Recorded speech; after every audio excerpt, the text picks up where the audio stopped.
우리는 성경 속에서 하나님을 만납니다. 본문은 하나님께서 소돔 성을 멸하실 때 아브라함을 생각하사 롯을 구원하셨다는 내용입니다. 이 짧은 한 절 속에서 우리는 하나님이 어떤 분이신지 알 수 있습니다.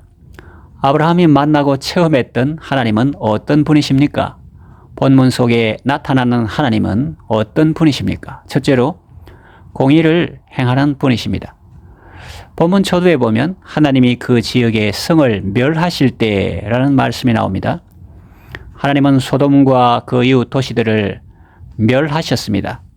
구체적으로 말하면 소돔, 고모라, 아드마, 스보임입니다. 하나님은 왜 그들을 멸하셨을까요? 그들이 잘 사는데 공연히 멸하신 것이 아닙니다. 갑자기 멸하신 것도 아닙니다. 다른 사람들 말만 듣고 멸하신 것도 아닙니다. 소돔과 고모라는 오늘날도 음란의 대명사로 쓰일 정도로 아주 악하고 음란한 도시였습니다. 하나님은 여러 번 그들에게 돌이킬 기회를 주셨습니다. 억울하게 죽임을 당한 사람들의 피 맺힌 절규가 하늘에 상달되었습니다. 하나님은 그래도 그들을 단번에 멸하시지는 않으셨습니다. 사실 확인차 현장을 방문하셨습니다. 사실 하나님은 모든 것을 아시는 분이시기 때문에 현장을 직접 방문해 보지 않아도 그곳에서 일어나는 일들을 잘 알고 계십니다. 그런데도 하나님은 그곳에 가 보셨습니다. 창세기 18장 20절에서 21절 보면 여호와께서 또 이르시되 소돔과 고모라에 대한 부르짖음이 크고 그 죄악이 심히 무거우니 내가 이제 내려가서 그 모든 행한 것이 과연 내게 들린 부르짖음과 같은지 그렇지 않은지 내가 보고 알려 하노라 라고 말씀하시죠. 이것을 보면 하나님의 심판이 결코 즉흥적으로 이루어진 것이 아님을 알 수 있습니다. 하나님은 참고 또 참으셨습니다. 기다리고 또 기다렸습니다. 그러나 그들은 돌이키지 않았습니다. 현장 확인하러 간 하나님의 사람들, 곧 천사들이 아름답고 예쁘장하게 생겼다고 소돔성 사람들은 그들과 더불어 남색하려고 했습니다. 호모섹스하려고 했습니다. 동성애를 하려고 했다는 말입니다. 롯이 그들의 악행을 막으려고 하자 그들은 롯을 밀치며 해하려고 했습니다. 다행히 천사들이 롯을 집으로 끌어들이고 무리들의 눈을 어둡게 해서 롯은 해를 당하지 않았습니다. 그 막장 현실이 바로 소돔의 민낯이었습니다. 양심이 무디어져서 죄가 죄인지도 모르고 악행을 일삼았고 하나님의 심판, 이런 말들에는 코웃음을 쳤습니다. 그래도 롯의 사위될 사람이라면 그 성 중에서도 괜찮은 사람들이었을 텐데 그들은 임박한 멸망을 피하여 어서 그곳에서 떠나라는 롯의 말을 농담으로 들었습니다. 그들이 그 정도였으니 일반 사람들이야 말해 무엇하겠습니까? 이처럼 죄악이 관영했던 소돔성은 결국 멸망을 당하게 되었습니다. 죄악에 취해 있었던 사람들에게는 호련히 일어난 일이고 갑자기 닥친 심판이었겠죠. 그러나 기도하는 사람에게는 충분히 예견할 수 있었던 일입니다. 하나님은 유황과 불을 소돔과 고모라에 비같이 내리사 그 성들과 온 들과 또 성에 거하는 백성과 땅에 난 것들을 다 엎어 멸하셨습니다. 하나님은 공의의 하나님이십니다. 출애굽기 34장 6절과 7절 말씀 보면 여호와께서 그의 앞으로 지나시며 선포하시되 여호와라 여호와라 자비롭고 은혜롭고 노하기를 더디하고 인자와 진실이 많은 하나님이라. 인자를 천대까지 베풀며 악과 과실과 죄를 용서하리라. 그러나 벌을 면제하지는 아니하고 아버지의 악행을 자손 3, 4대까지 보응하리라. 이렇게 말씀하십니다. 하나님은 공의를 행하시는 분이심을 알고 우리도 공의를 행하는 삶을 살아야 하겠습니다. 둘째로 사랑이 많으신 분이십니다.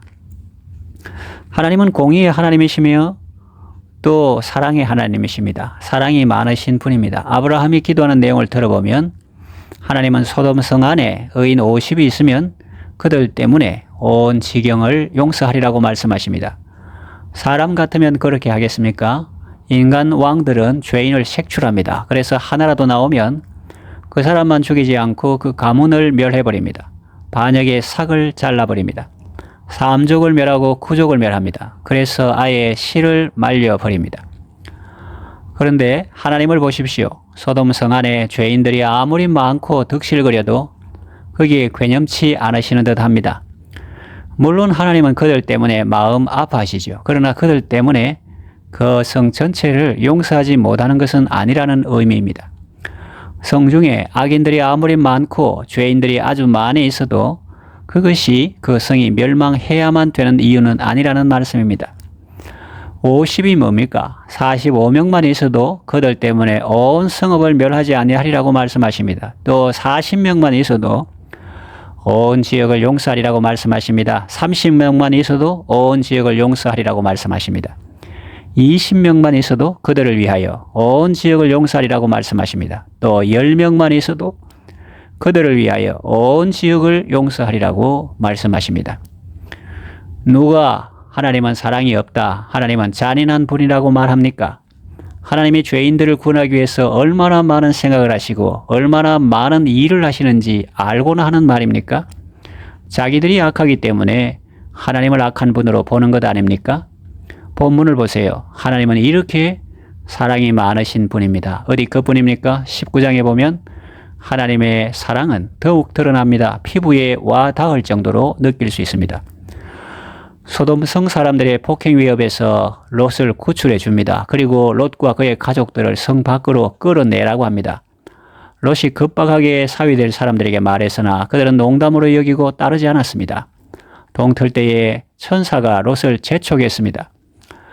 롯은 사태의 심각성을 깨닫지 못하고 지체했습니다. 천사들이 롯과 아내와 두 딸의 손을 잡고 인도하여 성 밖에 두었습니다.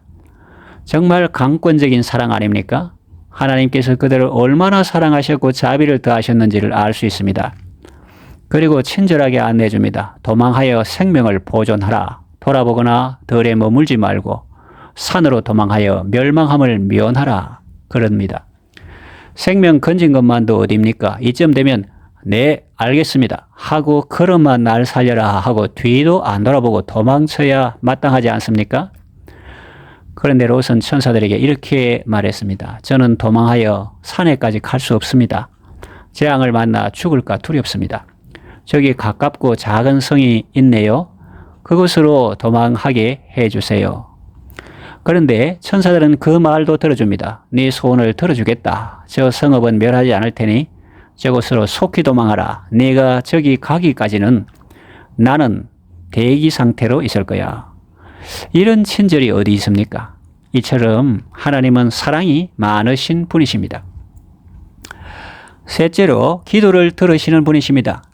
아브라함은 부지 중에 천사를 대접하고 그들을 통해서 소돔성 멸망 소식을 들었습니다. 그는 하나님 앞에서 오랫동안 기도했습니다. 처음에는 하나님의 공의의 팔을 붙들고 기도했고 나중에는 하나님의 사랑의 팔을 의지해서 기도했습니다.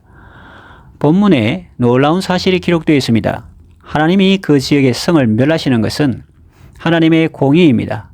그런데 롯을 그 엎으시는 중에서 내보내신 것은 하나님의 사랑입니다. 그 사이에 나오는 말씀이 놀랍습니다. 공의의 심판과 사랑의 구원 사이에 무엇이 있습니까? 아브라함의 기도입니다. 하나님이 아브라함을 생각하사 롯을 구원해 주셨다는 말씀입니다. 아브라함은 천사를 통해 소돔성 멸망 소식을 듣고 하나님께 기도할 때 그 성 안에 의인이 아무리 없다고 해도 10명 정도는 안 되겠나라고 생각했을지 모릅니다. 조카의 사위들과 그들의 부모들까지 생각했을 수 있습니다. 그 성 안에 의인 10명만 있으면 하나님은 그들 때문에 온 지역을 용서하리라. 다 멸하지 아니하리라고 말씀하셨습니다. 그러나 안타깝게도 그 성에는 의인 10명도 없었습니다. 그러니 하나님께서 그 성을 다 멸해도 아브라함이 할 말은 없을 것입니다. 그러나 하나님은 아브라함을 생각하셨습니다. 그 맹렬한 심판 중에서도 아브라함을 생각하시고 롯을 그 엎으시는 중에서 내보내셨습니다. 하나님은 우리의 기도를 들으시는 분입니다. 이 사실은 아직 예수님을 믿지 않는 가족과 이웃의 영혼 구원을 위하여 기도하는 우리에게 큰 힘과 용기를 줍니다. 그가 스스로 멸망의 도성에서 탈출해 나오면 제일 좋겠지요? 그러나 거기서 나오지 못하고 지체하고 망설이고 있다고 해도 우리가 기도하고 하나님의 성품을 의지해서 간절히 기도하면 하나님은 우리를 생각하시고 그들을 멸망에서 건져내 주십니다. 지체하고 망설인다면 강권적인 사랑으로 끌어내시고 연약한 자도 하나님께서 자비를 더하여 기다려주시고 마침내 구원받게 하실 것입니다. 이제 말씀을 정리하며 맺으려고 합니다. 소돔성 멸망의 와중에서 아브라함이 만나고 체험했던 하나님은 공의를 행하시는 분이시요 사랑이 많으신 분이며 기도를 들으시는 분입니다. 아브라함의 하나님은 오늘 우리의 하나님이십니다. 소돔성 사람들의 구원을 위해 기도했던 아브라함처럼 여러분도 여러분의 가족과 이웃을 위해 기도하시고 그들이 살고 있는 지역을 위해서도 기도하시길 바랍니다. 하나님의 공의의 심판과 사랑의 구원 사이에 아브라함의 기도가 있었습니다. 믿지 않는 가족과 이웃의 영혼 구원을 위한 여러분의 기도는 하나님께 상달됩니다. 사랑의 기도로 많은 사람을 살리고 세우는 일에 쓰임받는 아름답고 복된 삶을 살아가시기를 바랍니다. 기도합니다. 아브라함의 기도를 들으시고 아브라함을 생각하사 롯을 멸망하는 소돔성에서 구원해 주신 하나님께 감사와 찬송을 드립니다. 오늘도 아직 예수님을 믿지 않고 있는 사랑하는 가족과 이웃의 영혼 구원을 위하여서 하나님께 부르짖는 성도들의 기도를 들으시고 그들을 생각하사 그들이 기도하는 영혼들을 멸망의 도성에서 구원하여 주소서. 비록 그들이 상황을 잘 인식하지 못해서 그 성에서 나오기를 지체할지라도 강한 사랑으로 그들의 손을 잡고 끌어내서라도 구원해 주소서. 예수님의 이름으로 기도합니다. 아멘.